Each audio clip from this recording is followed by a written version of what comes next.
जी अभी बाकी लोग भी आ जाएं 2 मिनट में स्टार्ट करते हैं।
जी अस्सलाम वालेकुम students, welcome to today's class. जैसे कि आपको पता है कि यूएस हिस्ट्री का, हिस्ट्री ऑफ यूएसए का हमारा आज फर्स्ट लेक्चर है। ठीक है, तो आई वेलकम यू ऑल। और इसके आज के लेक्चर में पहले मैं आपको एक इंट्रोडक्शन दूंगा, ठीक है, कि हम इस कोर्स को कैसे लेके चलेंगे। ठीक हो गया। और उसके बाद जो फर्स्ट टॉपिक्स हैं उनको हम आज कवर करेंगे। ठीक है, सो लेट्स स्टार्ट।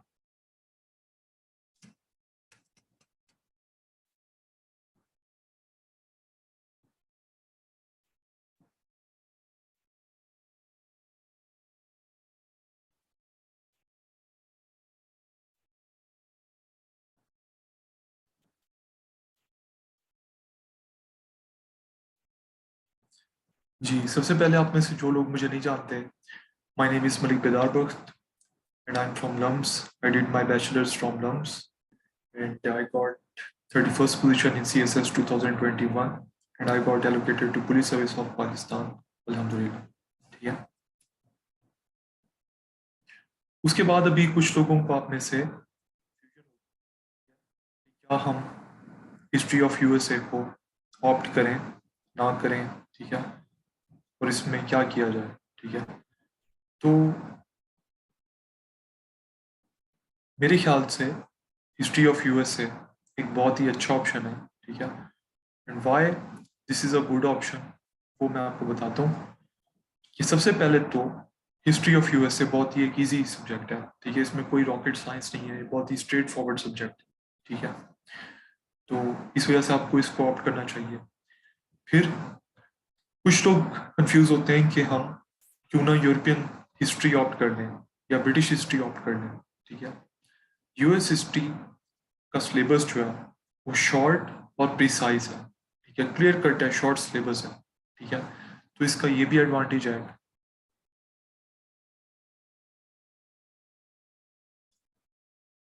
अच्छा, मेरी आवाज़ आ रही है आप लोगों को?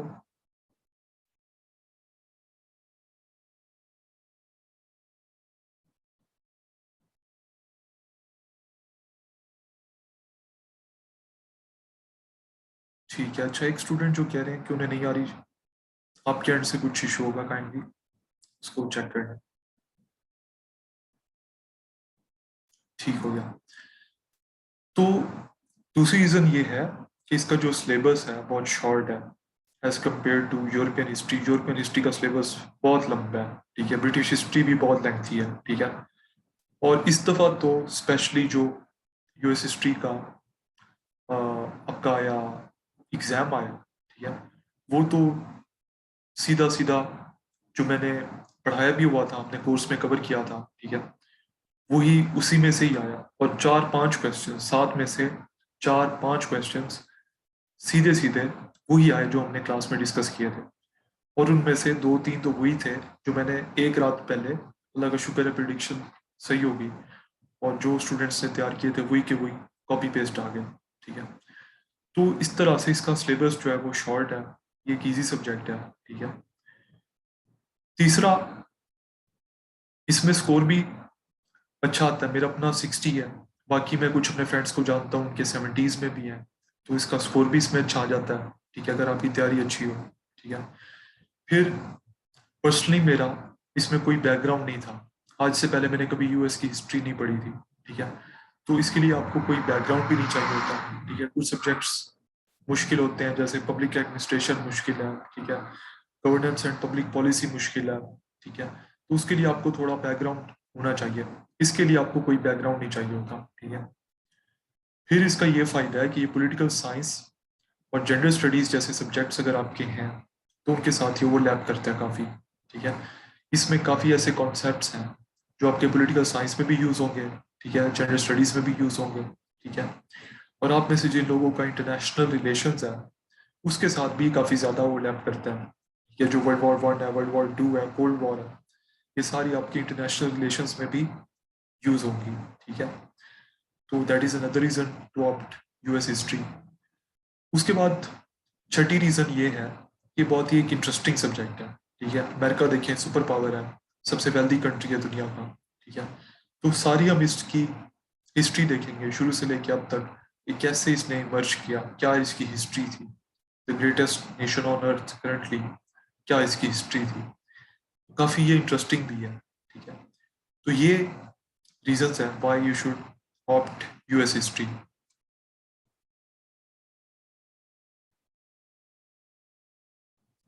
अब आप लोग कहेंगे कि ये तो हम खुद भी कर सकते हैं, आपसे हम क्यों लें।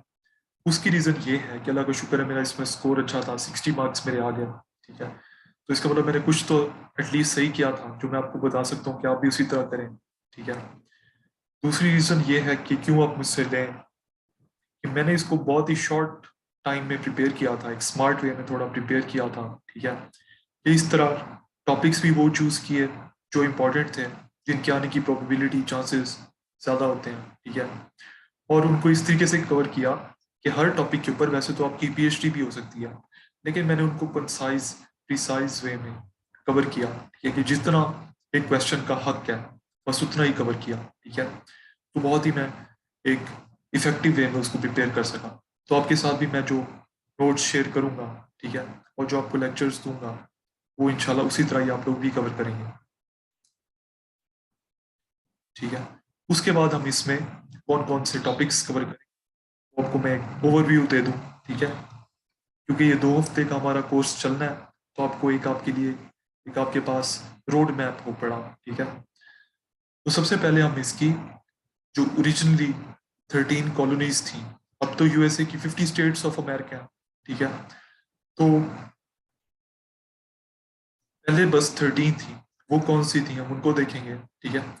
उसके बाद जैसे पाकिस्तान ने आज़ादी हासिल की, इसी तरह अमेरिका ने भी आज़ादी हासिल की थी। अमेरिका ने भी ब्रिटेन से ही आज़ादी हासिल की थी, और वो कैसे हासिल की थी उसको कहते हैं अमेरिकन रेवोल्यूशन। तो वो हम सारी देखेंगे कि उसके क्या ये सारे इंपॉर्टेंट उसके इवेंट्स थे, ठीक है।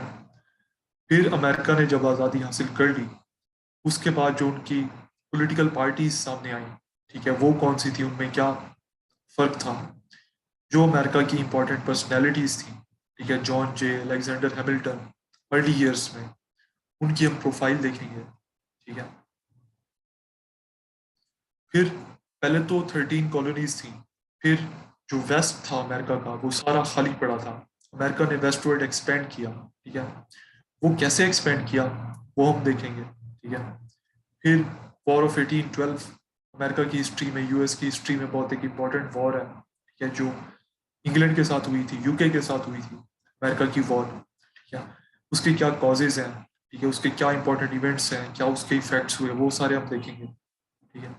उसके बाद एक और इम्पॉर्टेंट ट्रीटी है एडम्स ऑन इस ट्रीटी, ठीक है, जिसमें फ्लोरिडा अमेरिका की जो एक बहुत इंपॉर्टेंट स्टेट है वो परचेज हुई, उसकी हम देखेंगे डायमेंशंस।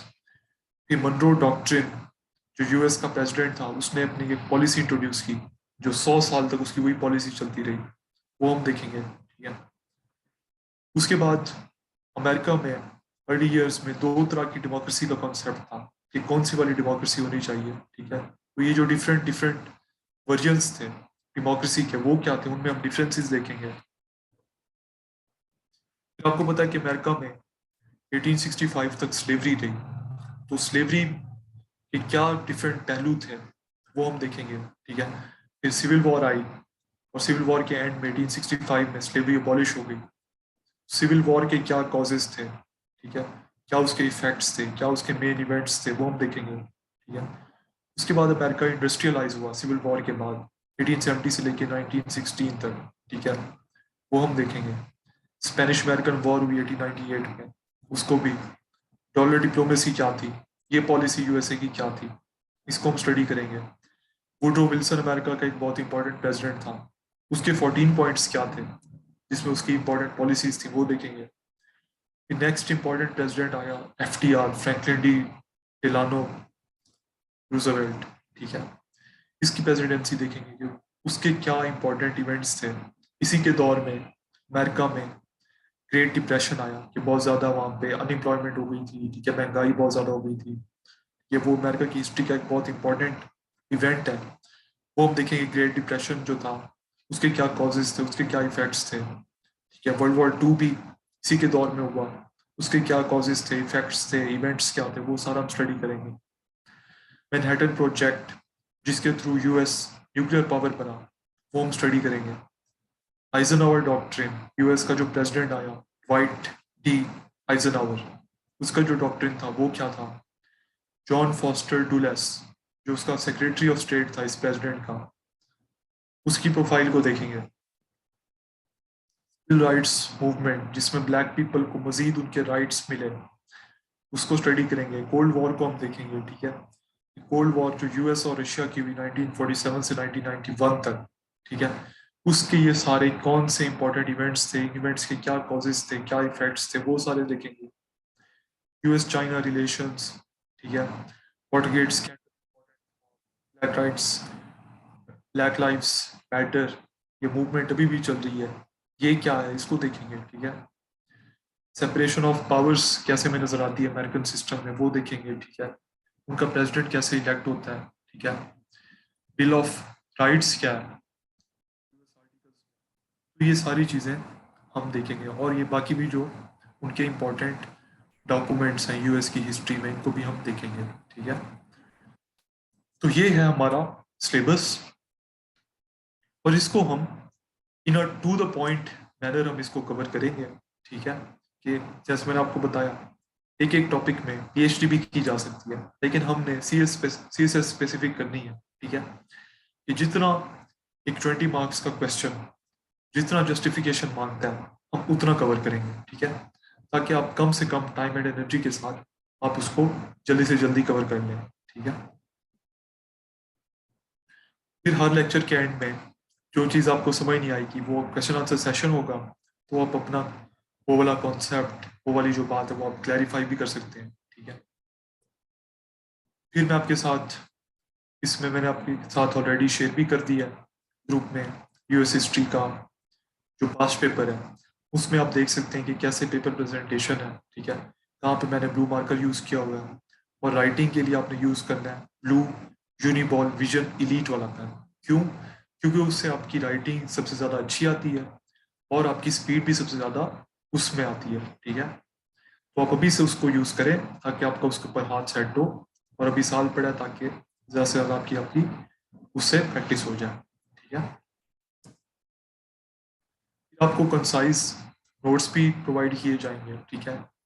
और जो आज की क्लास से पहले भी मैंने आपके साथ शेयर कर, दोपहर को मैंने आपके साथ शेयर कर दिए थे, उम्मीद है आप उसको भी पढ़ के आए होंगे, ठीक है। तो आई वुड सजेस्ट आप पढ़ के आए, ठीक है, कि आप एक दफ़ा उनको पढ़ के आएंगे, ठीक है। फिर लेक्चर भी उसी के ऊपर होगा, ठीक है, तो आपको वो और ज़्यादा समझ आएंगे। और फिर भी अगर आपको कोई चीज़ समझ नहीं आती तो क्वेश्चन आंसर सेशन में आप वो क्लैरिफाई कर सकते हैं, ठीक है। तो रोज़ इसी तरह जो टॉपिक हम स्टडी करेंगे मैं आपके साथ उसके नोट्स शेयर करूंगा सुबह, और ताकि रात को हम उसको डिस्कस करेंगे, ठीक है। और उसके साथ साथ जो मैंने आपके साथ एक बुक शेयर की है, ठीक है, नोवा एकेडमी वाली जो बुक है, वो मैंने अपनी सारी की सारी तैयारी सिर्फ उसी बुक के थ्रू की थी, ठीक है। तो आप वो बुक भी यूज़ कर सकते हैं, ठीक है, एज अ रेफरेंस बुक। वैसे तो मेरे नोट्स काफ़ी हैं, लेकिन फिर भी अगर आप एक्स्ट्रा कुछ पढ़ना चाहते हैं तो आप उस बुक से आप उसको ऐसा रेफरेंस बुक ले सकते हैं। वो भी बहुत ही कंसाइज है, ठीक है, आपका बहुत टाइम बचेगा। और इसमें एक मॉक एग्जाम होगा, जब ये 2 वीक्स का सेशन हमारा खत्म हो जाएगा फिर आपका एक मॉक एग्जाम होगा, ठीक है। और मैं ग्रुप में मॉक एग्जाम पोस्ट करूंगा, आप लोग उसको सॉल्व करके मुझे आप वो फिर सेंड कीजिएगा, मैं आपको इवेल्युएट करके उसके ऊपर मार्क्स भी दूंगा, और फिर वॉइस नोट के जरिए फीडबैक दूंगा कि इसमें आपने क्या सही किया और कहाँ पे रूम फॉर इम्प्रूवमेंट है उसको आप बेहतर करें, ठीक है। तो इस तरह से हम इस कोर्स को लेके चलेंगे।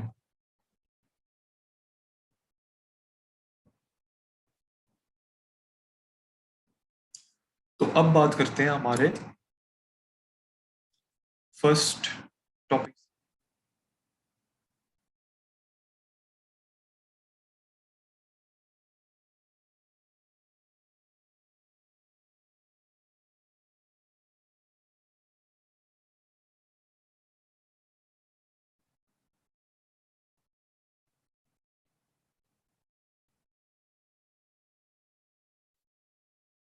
हमारा फर्स्ट टॉपिक है अमेरिकन रेवोल्यूशन, कि अमेरिका ने आज़ादी कैसे हासिल की, ठीक है।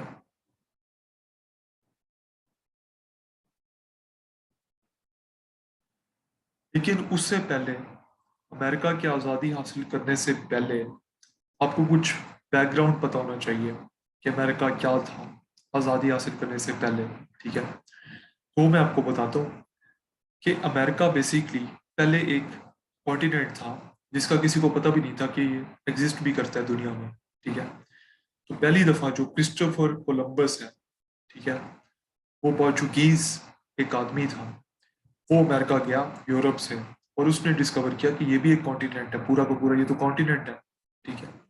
तो वहां से फिर सिलसिला शुरू हुआ कि जो यूरोप के लोग हैं और मेजॉरिटी जो इंग्लैंड के यूके के लोग हैं वो जाके अमेरिका में फिर सेटल होना स्टार्ट हुए, ठीक है। और वहां पे वो सेटल होना स्टार्ट हुए, और उनको हम कहते हैं कॉलोनाइजर्स, ठीक है, क्योंकि जाके उन्होंने अमेरिका में अपनी कॉलोनीज बनाई, ठीक है। तो इस तरह से वो सेटल होना स्टार्ट हुआ अमेरिका में, उनकी पॉपुलेशन ग्रो करती गई, और इवेंचुअली जाके ये काम स्टार्ट हुआ 1600 से, ठीक है। और 1600 से लेके 1760 तक, 1770 तक, यानी तकरीबन 200 साल तक 13 कॉलोनीज बन गई थी अमेरिका की, ठीक है। और 13 कॉलोनीज जैसे अब स्टेट समझें, अब टोटल 50 स्टेट्स हैं, तब तक इनकी ये 13 स्टेट्स हो गई थी, ठीक है। और ये उन स्टेट्स के नाम हैं, ठीक है। Connecticut, Georgia, Massachusetts, Maryland, new Hampshire, new Jersey, New York, north Carolina, Pennsylvania, Philadelphia, Rhode Island, south colonies थी, 13 कॉलोनीज, ठीक है। अब ये 13 कॉलोनीज थी, ठीक है। और यहाँ पे कौन आके सेटल हुए थे? वो थे मेजॉरिटी ब्रिटिश पीपल, ठीक है। अब क्योंकि ब्रिटिश पीपल आके यहाँ पे सेटल हुए थे, तब उनके ऊपर हुकूमत भी किसकी थी?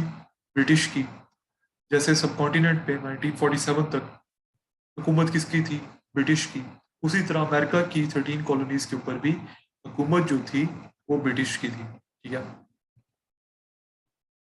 अब कुछ ऐसे इवेंट्स हुए, ठीक है, कि जो अमेरिका के रिहायशी थे यूएस में, ठीक है, उनको हम कॉलोनाइजर्स कहते हैं, जो वहाँ पे रेजिडेंट्स थे, वो डिससेटिस्फाई होना स्टार्ट हुए ब्रिटिश से। ब्रिटिश ने कुछ ऐसी पॉलिसीज इंट्रोड्यूस की, ठीक है, जिसकी वजह से ग्रीवेंसेस पैदा हुई अमेरिका की पॉपुलेशन में, कॉलोनाइजर्स में, ठीक है। और उन्होंने इवेंचुअली जाके ब्रिटिश के अगेंस्ट उन्होंने बगावत कर दी, ठीक है, कि हम आपकी हुकूमत को नहीं मानते। और उन्होंने जंग लड़ी ब्रिटिश के साथ, और उन्होंने ब्रिटिश को हरा दिया जंग में और अमेरिका आज़ाद हो गया। अब वो कौन सी पॉलिसीज थी ब्रिटिश की जहां से अमेरिकन जो है नाराज हुए, ठीक है, कैसे उन्होंने वॉर लड़ी और फिर वॉर के बाद क्या हुआ वो हम देखते हैं। ये एक उसकी पहले ब्रीफ सी टाइमलाइन है, ठीक है, और फिर हम इसको आगे भी डिटेल में देखते हैं, ठीक है। ब्रीफली सबसे पहले 1765 में ब्रिटिश ने इंट्रोड्यूस की स्टैम्प एक्ट, ठीक है। 1765 में ब्रिटिश ने स्टैम्प एक्ट इंट्रोड्यूस की, ठीक है, जिसमें उन्होंने बहुत ज्यादा हैवी टैक्सेस लगाए अमेरिकन के ऊपर, ठीक है, कॉलोनिस्ट के ऊपर, ठीक है। कॉलोनिस्ट मतलब जो अमेरिकन रह रहे थे 13 कॉलोनीज में, उनको कॉलोनिस्ट कहते थे पहले, ठीक है, पहले उनको कॉलोनिस्ट कहते थे। तो कॉलोनिस्ट ने कहा कि हम ये टैक्सेस हम तो ये पे नहीं करेंगे। उन्होंने कहा नहीं, हम क्यों पे करें, हम नहीं करते पे, ठीक है। तो वहां से मसले स्टार्ट हुए कॉलोनिस्ट में और ब्रिटिश गवर्नमेंट में, ठीक है। फिर 1770 में एक और इम्पोर्टेंट इंसिडेंट हुआ जिसको कहते हैं बॉस्टन मैसेकर, ठीक है। और बॉस्टन मैसेकर में क्या हुआ कि जो कॉलोनिस्ट थे, ठीक है, जो वहां पे रिहायशी थे, उन्होंने प्रोटेस्ट कर रहे थे वो ब्रिटिश के अगेंस्ट, और उस प्रोटेस्ट में 5 कॉलोनिस्ट को ब्रिटिश ने मार दिया, कत्ल कर दिया, ठीक है। तो वहां से बहुत ज्यादा मजीद नाराजगी पैदा हुई ब्रिटिश गवर्नमेंट के अगेंस्ट, ठीक है। फिर उसके 3 साल बाद एक और इम्पोर्टेंट इंसिडेंट हुआ 1773 में, और उसमें यह हुआ कि ब्रिटिश जो थे वो अपनी जो टी है वो बेचते थे कॉलोनिस्ट को, वहां से उन्हें पैसा कमाते थे, ठीक है। तो उनकी इसी तरह से टी आई हुई थी शिप के जरिए, ठीक है, और उन्होंने वो बेचनी थी। तो अभी वो शिप में ही थी कि कॉलोनिस्ट ने जाके वो सारे शिप में जो टी थी उसको समंदर में गिरा दिया। ब्रिटिश को मिलियंस ऑफ डॉलर्स का, आज के दौर में मिलियंस ऑफ डॉलर्स की अमाउंट की वो होगी, उसका उनको नुकसान हुआ, ठीक है, जिससे ब्रिटिश को भी फिर बहुत ज्यादा गुस्सा आया, ठीक है। और फिर ब्रिटिश ने इस गुस्से में इनटॉलरेबल एक्ट्स इंट्रोड्यूस की, कुछ उन्होंने ऐसी एक्ट्स इंट्रोड्यूस की ताकि हम इनको पनिश करें, इनको सबक सिखाएं कॉलोनिस्ट को, ठीक है। अब इस तरह जब इनके ज्यादा मसाइल चल रहे थे, तब ये जो कॉलोनिस्ट थे, ठीक है, अमेरिकन जो थे, इन्होंने एक कांग्रेस अपनी, मतलब इन्होंने एक मजमा किया अपना, एक इज्तिमा इन्होंने किया, ठीक है, कि ये जो मसले चल रहे हैं इनका क्या हल है, हमारे जो ब्रिटिश के साथ मसले चल रहे हैं, ठीक है। तो सारे जो लीडर्स थे 13 कॉलोनीज के, वो इकट्ठे हुए, इसको कहते हैं first continental Congress in Philadelphia. 1775 में वॉर स्टार्ट हो गई ब्रिटिश के अगेंस्ट, प्रॉपर वॉर स्टार्ट हो गई, ठीक है। फिर 1775 में ही दूसरी कॉन्टिनेंटल कांग्रेस हुई जिसमें दोबारा से कॉलोनिस्ट के जो लीडर्स थे वो सारे इकट्ठे हुए, और उन्होंने उन्होंने आपस में स्ट्रेटेजी डिसाइड की कि किस तरह से हम ब्रिटिश के अगेंस्ट फाइट करेंगे, ठीक है। फिर 1776 में ही 4 जुलाई को अमेरिकन ने अपनी इंडिपेंडेंस डिक्लेयर कर दी कि हम आज़ाद हैं, हम ब्रिटिश से आज़ाद हैं। डिक्लेरेशन ऑफ इंडिपेंडेंस उन्होंने अनाउंस कर दिया, ठीक है, 4 जुलाई 1776 को, ठीक है। और इसका जो आर्किटेक्ट था वो कौन था, थॉमस जेफरसन। ये बहुत इंपॉर्टेंट नाम है, कि आप याद रखिएगा, थॉमस जेफरसन, यूएस की हिस्ट्री में, ठीक है। तो अमेरिकन ने अनाउंस कर दिया कि हम बस आज़ाद हैं ब्रिटिश से। जंग अभी भी चल रही थी। फिर 1778 में जब फ्रांस ने देखा कि कॉलोनिस्ट हरा रहे हैं ब्रिटिश को, तो ये तो हरा रहे हैं, तो फ्रांस की भी क्योंकि दुश्मनी थी ब्रिटिश से, तो उन्होंने भी अमेरिकन को, कॉलोनिस्ट को उन्होंने ज्वाइन कर लिया अगेंस्ट द ब्रिटिश। 1779 में स्पेन ने भी ज्वाइन कर लिया अमेरिकन को अगेंस्ट द ब्रिटिश, ठीक है। 1783 में ब्रिटिश ने अपनी हार को तस्लीम कर लिया कि ठीक है, आप आज़ाद हो चुके हैं, आपको जीत दी, ठीक है। और फिर ये पेरिस पीस ट्रीटी हुई जिसमें इन्होंने डिसाइड किया कि अच्छा, अब आप आज़ाद तो हो गए हैं, अब मामलात को सेटल करें, पीस ट्रीटी कर लें, अब आपस में हम पीस कर लेते हैं, ठीक है।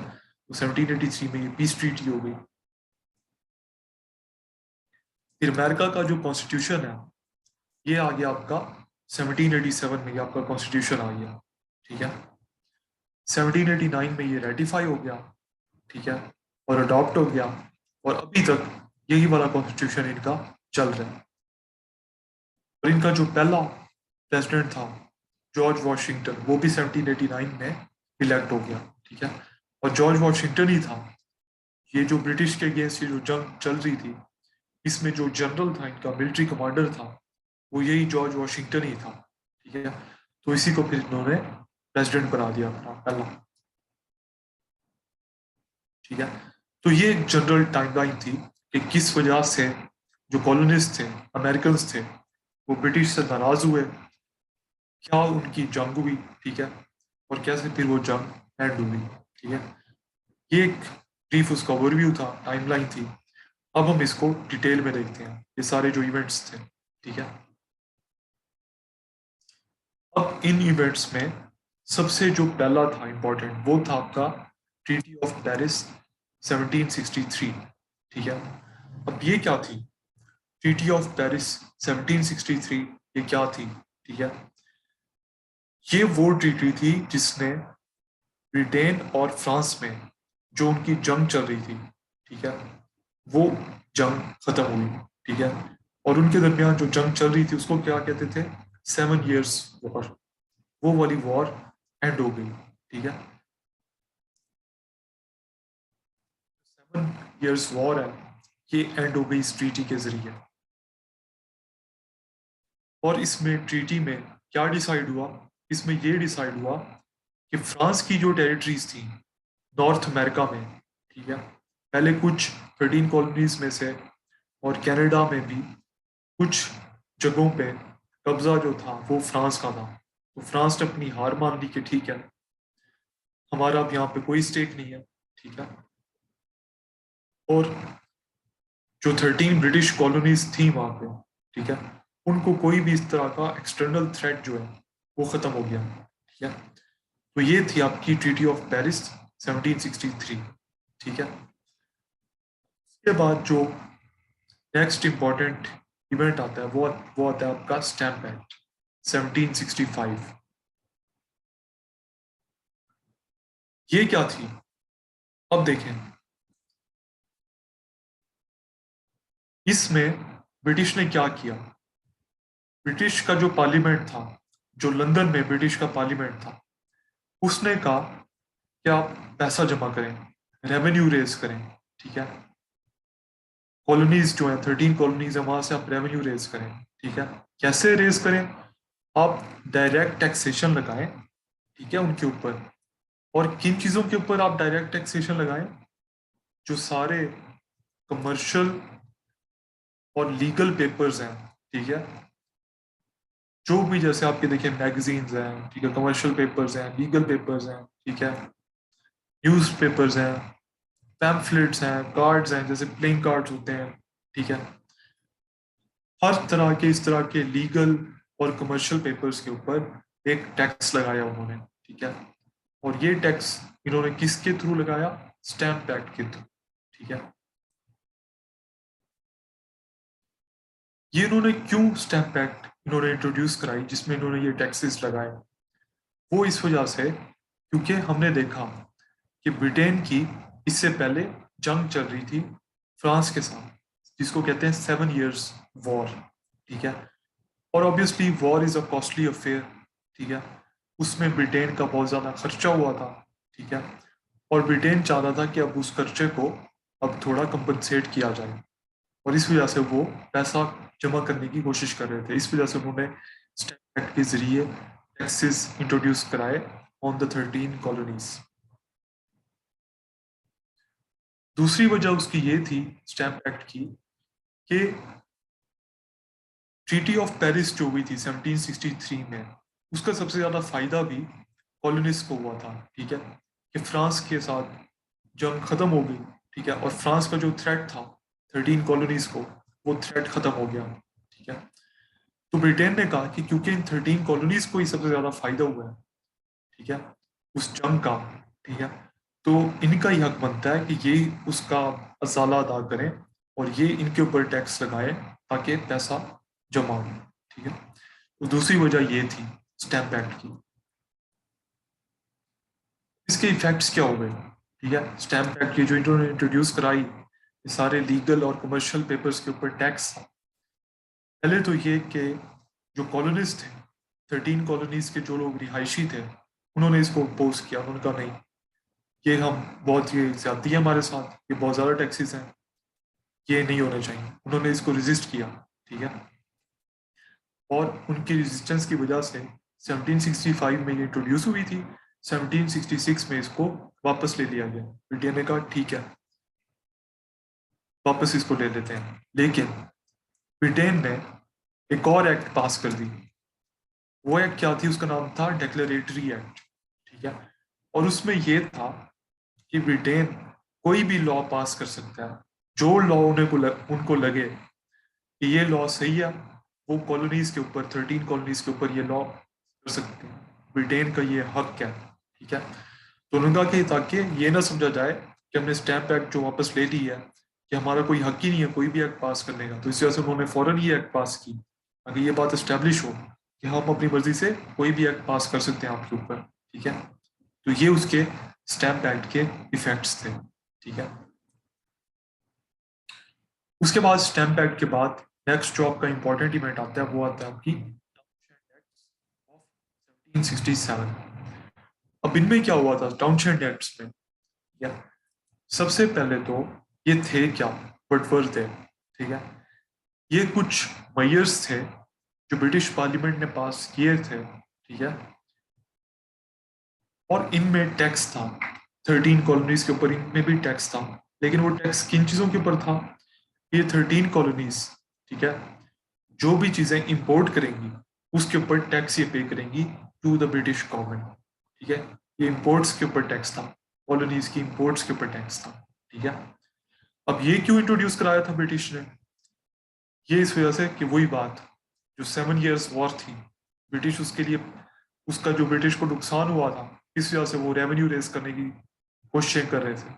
इस वजह से उन्होंने इंट्रोड्यूस की। ठीक है, दूसरी रीजन ये थी, ठीक है, कि पहली वाली जो उनकी कोशिश थी कि हम रेवेन्यू रेज करें थ्रू स्टैम्प एक्ट, वो वाली कोशिश उनकी नाकाम हो गई थी।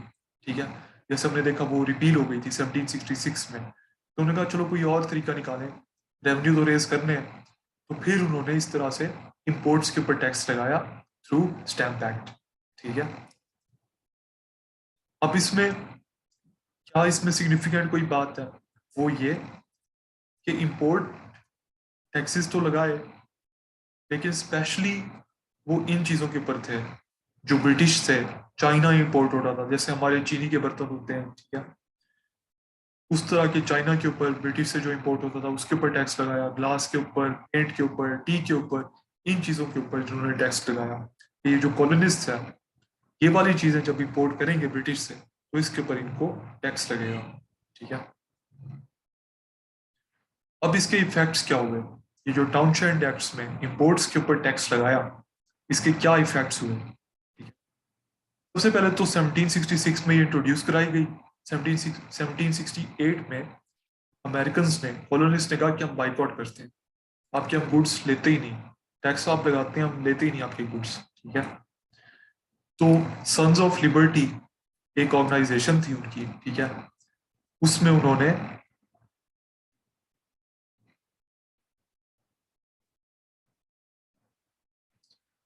उस ऑर्गेनाइजेशन ने बहुत स्ट्रांगली उन्होंने जो है अपोज किया। ठीक है, कि आप ब्रिटिश गुड्स परचेज ही ना करें सिरे से। ठीक है, और उन्होंने ये बात कही, उनका ये उन्होंने टर्म एक बनाई कि टैक्सेशन विदाउट रिप्रेजेंटेशन नहीं होनी चाहिए। ठीक है, ये क्या बात है? ये बात ये है कि क्योंकि जो कॉलोनीज थी, 13 कॉलोनीज थी, उनकी ब्रिटिश पार्लियामेंट में कोई रिप्रेजेंटेशन नहीं थी। ठीक है, तो इस वजह से उन्होंने कहा कि आप हमें कोई रिप्रेजेंटेशन तो दे नहीं रहे ब्रिटिश पार्लियामेंट में जो लंदन में है, लेकिन टैक्सेशन आप हमारे ऊपर लगा रहे हैं। तो ये क्या बात हुई? तो नहीं, टैक्सेशन विदाउट रिप्रेजेंटेशन नहीं होनी चाहिए। ठीक है, और ये आवाज किस ग्रुप ने ज्यादा बुलंद की? उस ग्रुप का नाम था सन्स ऑफ लिबर्टी। ठीक है, ये वो ग्रुप था।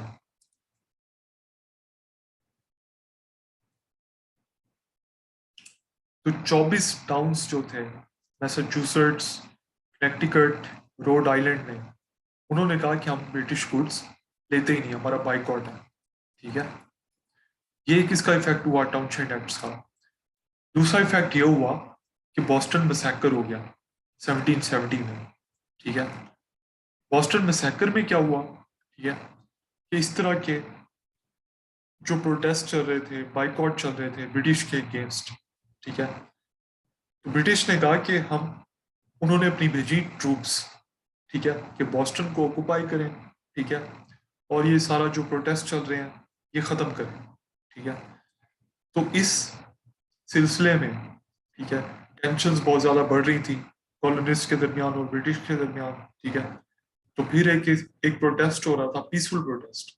ठीक है, कॉलोनिस्ट प्रोटेस्ट कर रहे थे। ठीक है, तो उसमें ब्रिटिश ने जो एंटी प्रोटेस्टर्स थे उनके ऊपर उन्होंने फायर किया, और फायर में 5 जो कॉलोनिस्ट हैं वो मारे गए। ठीक है, तो ये इसकी वजह से हुआ, टाउनशेंड एक्ट्स की वजह से ये उसका इफेक्ट हुआ। ठीक है, फिर टाउनशेंड एक्ट्स जो है आपकी, वो 1770 में रिपील हो गई, वापस ले ली गई। ठीक है, और सारे जो टैक्सेस थे जो ब्रिटिश चाइना के ऊपर था, ग्लास के ऊपर था, हमने देखा टैक्स, वो सारा उन्होंने वापस ले लिया। सिर्फ और सिर्फ टी के ऊपर टैक्स रह गया। ठीक है, फिर इसकी वजह से बॉस्टन टी पार्टी हुई 1773 में। बॉस्टन टी पार्टी क्या थी? उसमें ये था, बॉस्टन टी पार्टी में ये था कि टी के ऊपर तो देखें टैक्स चल रहा था 1770 में, बाकी टैक्सेस खत्म कर दिए थे, टी के ऊपर टैक्स था।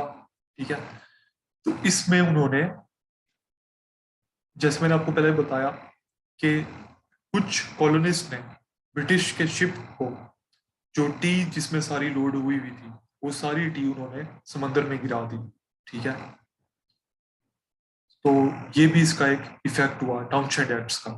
ठीक है, अब इसके बाद बॉस्टन मसाकर की हमने पहले बात की, उसको थोड़ा डिटेल में देखते हैं। ठीक है, इसमें क्या हुआ था? बॉस्टन मसाकर में 1770 में 5 कॉलोनिस्ट मारे गए थे। ठीक है, और इसमें क्या सिग्निफिकेंट बात है वो ये है कि ब्रिटिश सोल्जर्स ने इसमें फायरिंग की थी और 5 कॉलोनिस्ट को मार दिया था। ठीक है, और उन कॉलोनिस्ट को उन्होंने समझा था कि ये एंग्री मॉब है। ठीक है,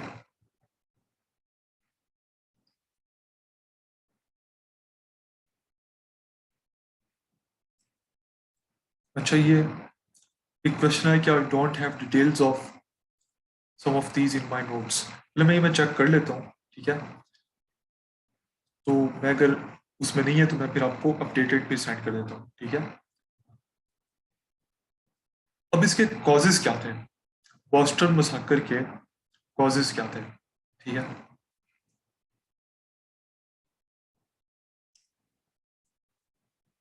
पहला कॉज इसका ये था कि हमने देखा कि एंगर एक बिल्डअप हो रहा था कॉलोनिस्ट में। ठीक है, ब्रिटिश के अगेंस्ट, ये हमारे ऊपर ये टैक्स लगा देते हैं बार बार, रिप्रेजेंटेशन हमें कोई देते नहीं ब्रिटिश पार्लियामेंट में, लंदन में, और हमारे ऊपर ये टैक्स लगा देते हैं, क्यों भाई? ठीक है, तो इसमें एक एंगर उनके अगेंस्ट डेवलप हो रहा था। ठीक है, because of taxation without representation. जो आपकी स्टेप एक्ट आई उसमें टैक्सेस थे, फिर टाउनशेंड एक्ट आई उसमें टैक्सेस थे, तो ये वजह बनी बॉस्टन मैसेकर की। ठीक है, और इसके इफेक्ट्स क्या हुए? इसकी वजह से मजीद टाइप ब्रिटिश सेंटीमेंट जो था वो और ज्यादा प्रोवोक हुआ, और इवेंचुअली फिर उन्होंने बॉस्टन टी पार्टी भी कर दी। ठीक है, कि जो ब्रिटिश की सारी टी उन्होंने गिरा दी थी समंदर में। तो बॉस्टन मसाकर का एक ये इफेक्ट भी हुआ था कि रिलेशंस मजीद खराब हो गए थे, और बॉस्टन टी पार्टी भी हो गई थी। अब बॉस्टन टी पार्टी में क्या हुआ था? ठीक है, बॉस्टन टी पार्टी में ये एक पॉलिटिकल प्रोटेस्ट था। ठीक है, जिसमें अमेरिकन जो कॉलोनिस्ट थे, ठीक है, स्पेशली जो ग्रुप था सन्स ऑफ लिबर्टी, ठीक है, ये क्योंकि एग्री थे ब्रिटिश के साथ। ठीक है, तो इन्होंने टी जो थी वो समंदर में गिरा दी थी, ब्रिटिश के शिप से इन्होंने उठा के समंदर में गिरा दी थी। ठीक है, और इसकी वजह क्या थी बॉस्टन टी पार्टी की? हमने देखा कि बॉस्टन मसाकर जो 1770 में हुआ था, जिसमें 5 कॉलोनिस्ट मारे गए थे, ये वजह थी बॉस्टन टी पार्टी की। दूसरी वजह क्या थी कि टाउनशेंड एक्ट्स चले, वो तो रिपील हो गई थी, लेकिन उनमें एक टैक्स रह गया था टी के ऊपर। तो उन्होंने ये भी गुस्सा था कि टी के ऊपर टैक्स क्यों है, ठीक है। तो इस वजह से भी बॉस्टन टी पार्टी हुई थी। इसके इफेक्ट्स क्या हुए थे बॉस्टन टी पार्टी के? ब्रिटिश को बहुत ज्यादा गुस्सा आया। इन्होंने हमें मिलियंस ऑफ डॉलर्स की टी इन्होंने हमारी जाय कर दी, समंदर में गिरा दी, ठीक है। और इस वजह से ब्रिटिश ने उनको पनिश किया, कॉलोनिस्ट को पनिश किया, और कोर्सिव एक्ट्स लगा दी, ठीक है। ब्रिटिश का जो उस वक्त किंग था, किंग जॉर्ज थ्री, उसने कोर्सिव एक्ट्स इम्पोज की, ठीक है, 1774 में। 1773 में आपकी बॉस्टन टी पार्टी हुई थी, 1774 में ब्रिटिश ने पनिश किया और कोर्सिव एक्ट्स इंट्रोड्यूस कर दी, ठीक है। और इन कोर्सिव एक्ट्स को कॉलोनिस्ट कहते थे कि ये इनटॉलरेबल एक्ट्स हैं, ठीक है। ये हो गया। अब इनमें क्या था, इनटॉलरेबल एक्ट्स में क्या था? ब्रिटिश ने बॉस्टन हार्बर, क्योंकि बॉस्टन टी पार्टी भी थी, तो उन्होंने बॉस्टन हार्बर जो था, जो सी पोर्ट था, उन्होंने बंद कर दिया। उनका ये बंद करो आप, ठीक है। तब तक बंद करो जब तक जितना हमारा नुकसान हुआ है टी का, हमारी का, जब तक आप वो सारा नुकसान आप पे बैक नहीं कर रहे थे, ठीक है। एक उन्होंने ये मैयर लिया। दूसरा, बॉस्टन के मैसाचुसेट्स के कॉन्स्टिट्यूशन में उन्होंने कुछ रद्दोबदल किया। वो क्या था कि उन्होंने बॉस्टन का जो कॉन्स्टिट्यूशन है वो एंड कर दिया, ठीक है। और उसमें जो टाउन ऑफिशियल्स थे, जैसे हमारे नाजिम होते हैं, जिला नाजिम, तहसील नाजिम, ठीक है, उनके भी इस तरह के जो टाउन ऑफिशियल्स हैं, उनका इलेक्शन होता था, फ्री इलेक्शन होता था, वो उन्होंने वो भी खत्म कर दिया कि आपका कोई इलेक्शन भी अब नहीं होगा, ठीक है। और उन्होंने ये भी कहा कि ये जो कॉलोनिस्ट हैं, ठीक है, 13 कॉलोनीज के लोग हैं, जब भी हम इनसे कहेंगे कि ब्रिटिश सोल्जर्स को आप अपने घर में पनाह दें, इनको पनाह देनी पड़ेगी, ठीक है। ये मैयर भी इन्होंने इंट्रोड्यूस कराया। फिर दूसरा इफेक्ट क्या हुआ बॉस्टन टी पार्टी का, कि इसकी वजह से फिर फर्स्ट कॉन्टिनेंटल कांग्रेस हुई 1774 में, ठीक है। कि जब बॉस्टन टी पार्टी की वजह से ब्रिटिश ने इनटॉलरेबल एक्ट्स इंट्रोड्यूस करवाए, ठीक है, तो इनटॉलरेबल एक्ट्स की वजह से, ठीक है, फिर अमेरिकन ने कहा, उनके लीडर्स ने कहा कि हम कुछ अपनी कोई स्ट्रेटजी बनाए कि ये जो मामला चल रहे हैं, ठीक है।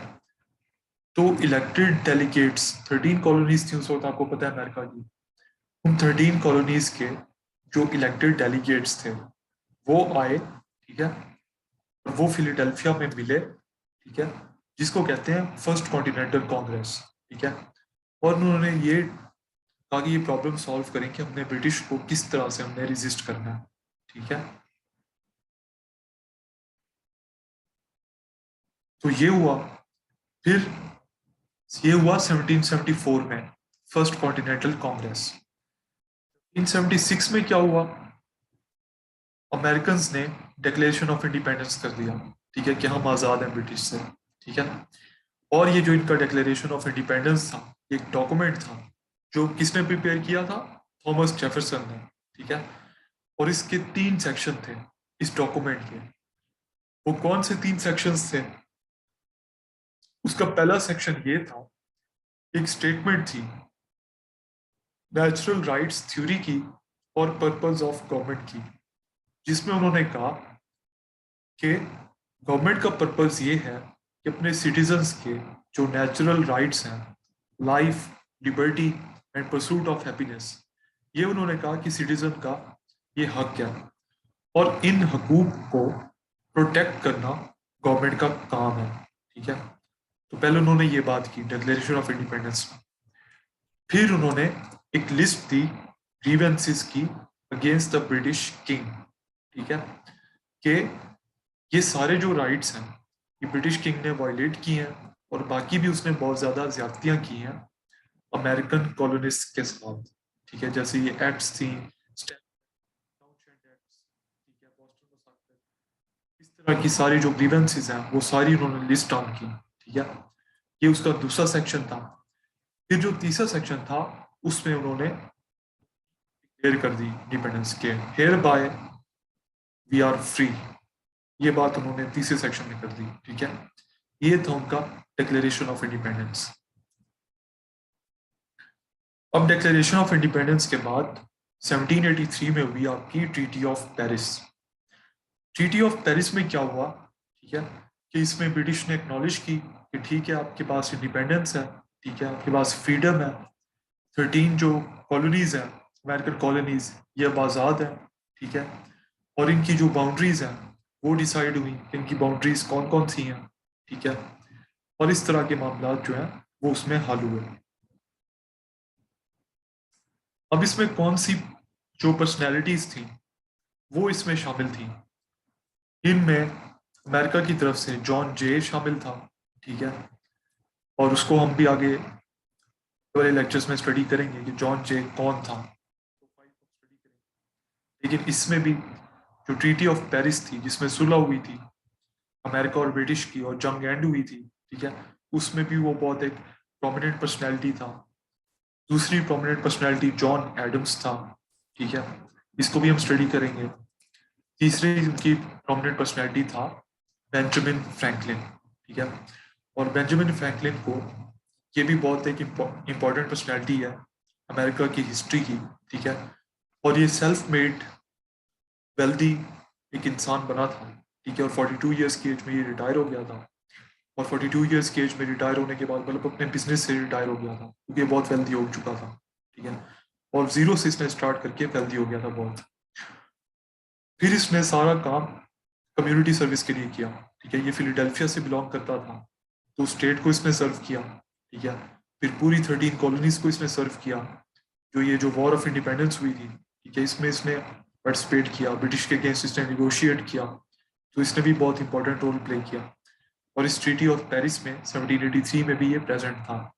ठीक है, और ब्रिटिश साइड से कौन था प्रेजेंट, उस वक्त ब्रिटिश का किंग था किंग जॉर्ज थ्री, उसके जो रिप्रेजेंटेटिव्स थे वो उस वक्त प्रेजेंट थे ट्रीटी ऑफ पेरिस 1783 के टाइम पे। ठीक है, तो ये था हमारा आज का यूएस हिस्ट्री का लेक्चर जिसमें हमने अमेरिकन रेवोल्यूशन को देखा। ठीक है, अब इसमें एक और इम्पॉर्टेंट बात है कि हिस्ट्री ऑफ यूएसए के आप एमसीक्यूज कहाँ से प्रिपेयर करेंगे। ठीक है, वो एक ऐप है मैंने जहाँ से प्रिपेयर किए थे, आपके जिनके पास आईफोन है ऐप स्टोर में आप देखें, जिनके पास एंड्रॉयड है प्ले स्टोर में वो ऐप होगी, उसका नाम है CSS एग्जाम। ठीक है, और उसमें यूएस हिस्ट्री के जो पास्ट पेपर्स हैं 2021 2020 19 18 17 16 15 सारे उसके MCQs अवेलेबल हैं और उनके फिर आंसर्स भी अवेलेबल हैं। ठीक है, तो आप साथ साथ उसके MCQs को भी रोज आधा घंटा 1 घंटा वहाँ से आप प्रिपेयर करते जाएं। ठीक है, ताकि आपकी MCQs की भी 2 हफ्ते के अंदर अंदर वो भी साथ ही कवर हो जाए। ठीक है, मैंने भी वहीं से प्रिपेयर किए थे, मैंने 2000 से लेके 2020-21 तक सारे MCQs को प्रिपेयर किया था, तो आप भी उनको प्रिपेयर करें। ठीक है, तो देखिए 33 पे बंदा पास होता है और 20 नंबर के आपके MCQs होते हैं। अगर आप अच्छा उनको प्रिपेयर कर लें तो आपके 15 16 17 अगर MCQs ठीक हो जाए तो बाकी आपने 15 17 मार्क्स और लेने होते हैं और आप पास तो हो जाते हैं। ठीक है, तो फिर आपका फेल करना बहुत मुश्किल हो जाता है अगर आप MCQs आपके अच्छे हो जाए। ठीक है, तो आप वो भी MCQs भी प्रिपेयर करें और इसके बाद कल हम इसके फिर नेक्स्ट टॉपिक्स भी कवर करेंगे। ठीक है, अब आज के टॉपिक्स में कोई चीज़ आपको समझ नहीं आई तो you guys can ask.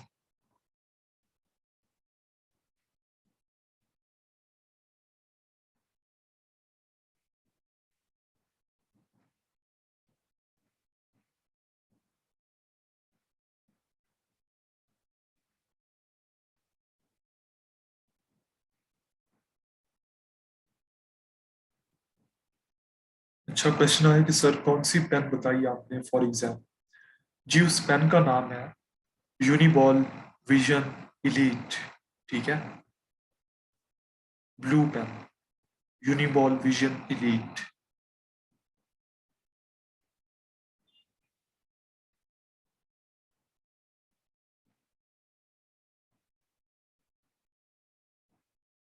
Ji, MCQ app का नाम है, वो मैं आपके साथ उस ऐप की पिक्चर भी अभी ग्रुप में शेयर कर देता हूँ, ठीक है, लिंक भी शेयर कर देता हूँ। तो वो ऐप आप डाउनलोड कर लें। मेरे टाइम पे वो बिल्कुल फ्री थी, ठीक है। अब कोई कोई कभी कहता है कि उसके ऊपर अब वो चार्जेस ले रहे हैं, ठीक है, तो उसका मुझे पता नहीं है। मेरे टाइम पे वो बिल्कुल फ्री थी, ठीक है, तो अभी होनी वो फ्री चाहिए, ठीक है।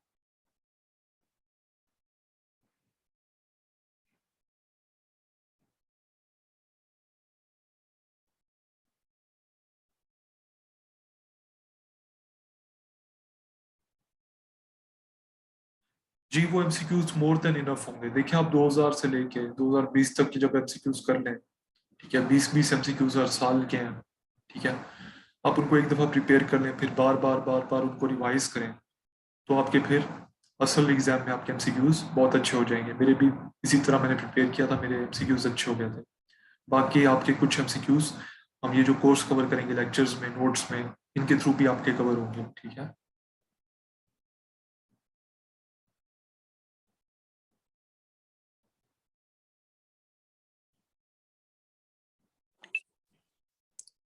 और सर ये डेट्स कैसे याद करेगी? ये डेट्स कैसे याद करें? जी। इनको अब अब बस रोट लर्निंग ही की जा सकती है, बार बार बार बार, बस रोट लर्निंग से इनको याद किया जा सकता है। जी।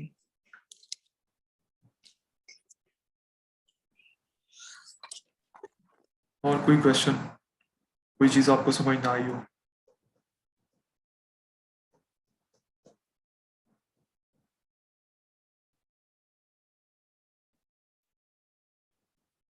जी, ग्रामिंग, डेट्स की आपको ग्रामिंग करनी पड़ेगी। मैं आपको ये बिल्कुल नहीं करूंगा, कहूंगा कि इसमें आपको ग्रामिंग नहीं करनी पड़ेगी, ये आपको करनी पड़ेगी, ठीक है।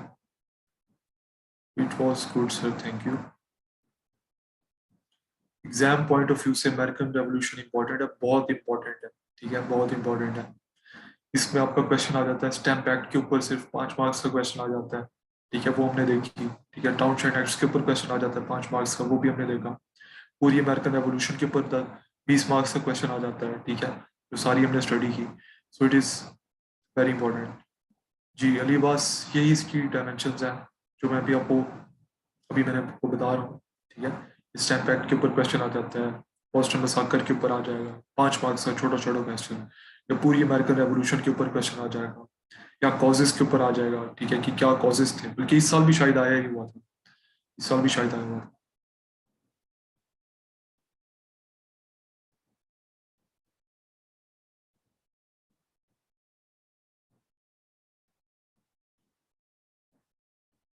कॉलोनीज कैसे बनी? अब वो वाला जो अमेरिकन रेवोल्यूशन से पहले वाला जो टाइम पीरियड है उसको हम इसमें स्किप कर रहे हैं, ठीक है, क्योंकि हम इसको स्मार्ट वे में कवर कर रहे हैं कि आपका कम से कम टाइम में हम ज़्यादा से ज़्यादा आपका सिलेबस कवर करें। तो उसमें अमेरिकन रेवोल्यूशन से पहले जो एरा है उसके ऊपर बहुत कम ही क्वेश्चन आता है, कभी कभी आता है, तो वो आप अगर आ भी जाए तो आप उसको चॉइस में लीव कर सकते हैं। जी, इतनी डिटेल्स इनफ है, क्योंकि 5 मार्क्स के क्वेश्चन के लिए आपको 2 साइड्स लिखनी होती है, ठीक है, तो 2 साइड्स आपकी बन जाएंगी।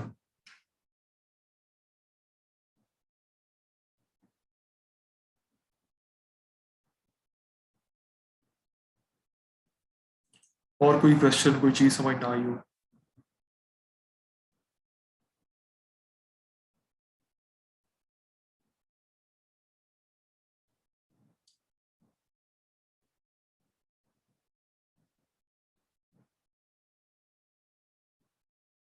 Thank you, thank you so much. Hopefully आपको अच्छा समझ आया होगा। See you guys tomorrow. अल्लाह हाफिज।